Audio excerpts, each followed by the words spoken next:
Ito pong isang 169 megawatt na power plant na hindi pa po tumatakbo as of now. This is located in Bogo, Cebu. No, there is no power plant specifically in Bogo. The one that still on outage is actually in Toledo. Cebu. Toledo City. Sir, yung later summer and Bohol subgrades, kamusta na po? Kasi po yesterday nagkaroon ng total power outage and then nag-halt na rin ang was ng operation. So where are we on that po?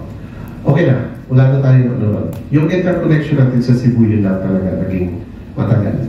So dun sa Toledo po, alin particularly yung mga power plants na may concerns pa or situation? Sa ngayon ang tanging planta na lang na meron tayong concern is the Thermo Visayas Unit 1. Ilang megawatts po? Yun nga, 169. Next question po. Yes, Sir Rex. Sir, hindi ko alam kung under niyo pa to, sir. Pero sir, anong balita din, sir, sa biodiesel din? Possible ba siyang ma-hike next year? Kasi di ba, sir, suspended this year yung B4? Sorry. Hindi naman dahil sa question mo kaya ako naman. Well, as committed by Undersecretary Stanley Sales, no? Upon convening the National Biofuels Board, they will review that particular suspension. At kung beneficial na, kasi hindi lang technical na tinitignan natin, pati yung economic benefits sa pwede natin. Pwede natin mag-gain kung mag-produce tayo. Normally, when I'm still handling biofuels, it's between what our farmers get and how much our consumer pays. Ganun yung binabalanse natin. Tapos saka natin in-liquid. Are there supplies? Are there manufacturing facilities? So, pagdating sa supply, apparently meron. Pagdating sa manufacturing facilities, meron din tayong capacity, but they cannot mix. No? Kung magpapataas siya ng presyo ng fuel natin, may issue. Pero kahit na may issue ganun, kung magbe-benefit naman ng farmers natin, then bakit hindi? So it will be upon review ng National Biofuels Board. So sir, yung October, sure na suspended. Yung next year nire-review nyo kung i-relieve yung suspension? Well, it can be retroactive naman. But depending on the review, no? Kung positive siya, then we'll take it as positive. Sir, on another topic, dun sa mga coal ban exemptions, meron bang mga request ngayon or meron na bang policy ilalabas dun sa mga small companies or manufacturing na gustong mag-coal exemption? Well, at the moment, the policy stays, no? So we are limited on committed and indicative projects that have been fully documented. They were issued with the compliance to the reportorial requirement. So they are, again, hindi exempted. They are not covered as indicated dun sa advisory natin na moratorium. Yes. There were several requests for exemption. What we are talking now are exemptions, no? So tinitingnan natin, but we have not yet decided, no? One among the requests that we have received, yung mga coal facilities na tinatayo sa off-grid areas. But tinitingnan natin, ini-incorporate natin yung energy transition program. So, pwede kang mag-go, pero but pinag-aaralan pa. Others are yung mga facilities that will cater to directly connected customers. Meron tayong not covered na project na similar to that. So, pinag-aaralan natin kung pwedeng i-expand yun sa ganun. Especially that there are initiatives now that are ongoing for the revival ng ating mineral industry. So, siguro naman, or I hope you are aware, no? Yung mining industry natin kasi, we have limitations. We mine, but we don't process.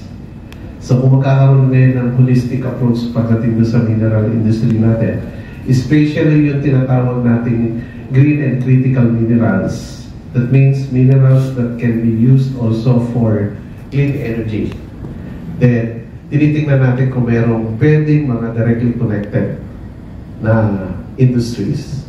We are studying and we may consider. Pero wala pa tayong final, no? Wala pa tayong final. May follow-up question. Sir, follow Okay ka, iba taga-follow up mo ah. Sir, follow-up. Sir, ilang megawatts pa or ilang capacity pa, sir, yung paparating na, yung under-committed na mga coal plants, sir?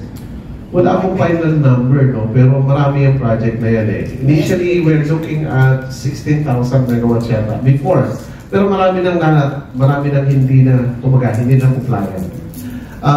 Ang tinitingnan kasi natin is that itong mga not covered na to, dapat mag-deliver sila, mag-confirm sila ng kanilang date of commissioning. Kasi hindi naman pwede forever tayo naghihintay, di ba?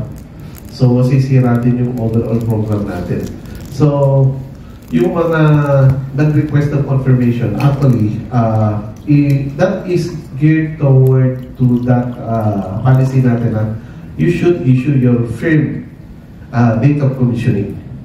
Kasi kung hindi kayo makapag-firm, teka, sayang yung capacity nyo, then at least para target namin yung tamang renewable energies. Kasi ang target pa rin natin pinabibigyan is 35% na by 2030. You can imagine, na-compute na namin yan na hindi naman na-compute. Na-simulate na namin yan na kung lahat ng non-coverage papasok, ganito kalaking RE ang dapat ma-achieve namin. So ngayon, kung hindi ka nag-commission, then mag-change target natin. So it's either we hit the target early or late. Ganun na magiging impact mo.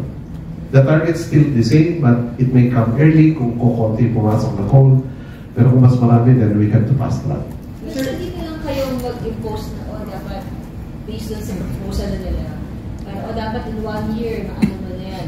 Yeah, sinesimulate na namin yan. We are actually considering writing all those power plant, yung power generator or power developers na not covered to submit to us yung kanilang firm commissioning dates. Then kung hindi sila mag-comply, then para alam namin kung anong direction ang pupuntahan. So sir, kahit pumasok to sir around 16 gigawatts ba sir na coal capacity, pumasok to sir, wala nang epekto sir sa RE targets natin? Sir? Yeah, long term naman yan eh. Hanggang 2040 yun eh. Yung tinitignan natin ng mga coal entries, hindi sila limited within this immediate term. Ano yun, naka-spread yun. Sir, after Toledo at Latimonan, meron pa mga nag-request? At sino? Meron sa Mindanao. Matagal na namin na issue. Ayaw ko kung alam nila yung sa Mindanao. Company sir, anong company? Kulit nyo ah. Diyan siya, buti ba siya? Alam niyo. Pati yung yung isang unit ng FDC. Expansion.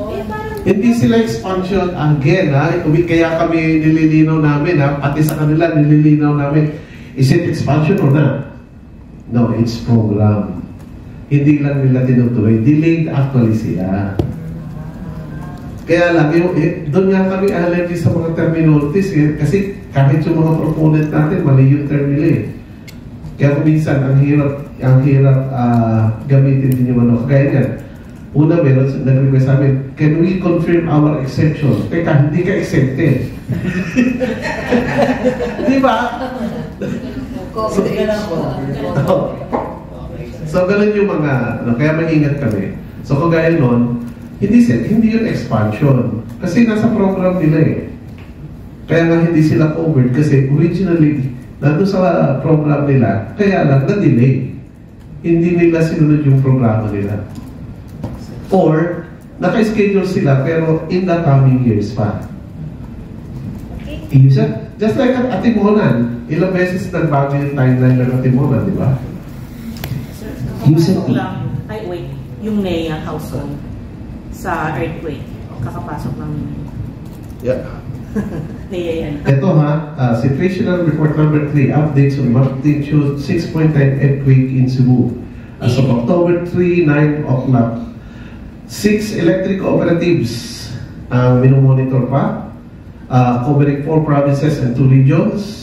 And then based on the situational report, 4 ACs, Norelco, Lieco, 5 Norsamelco, and Samelco 2, which were under partial, bilis nga talaga, partial interruptions, are now back in normal operation.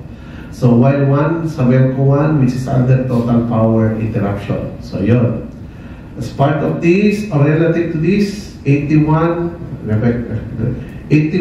of 83 municipalities, or 97.95% are energized, while restoration efforts are ongoing for the 64,631 consumers connection. So yun yung kinukumpleto.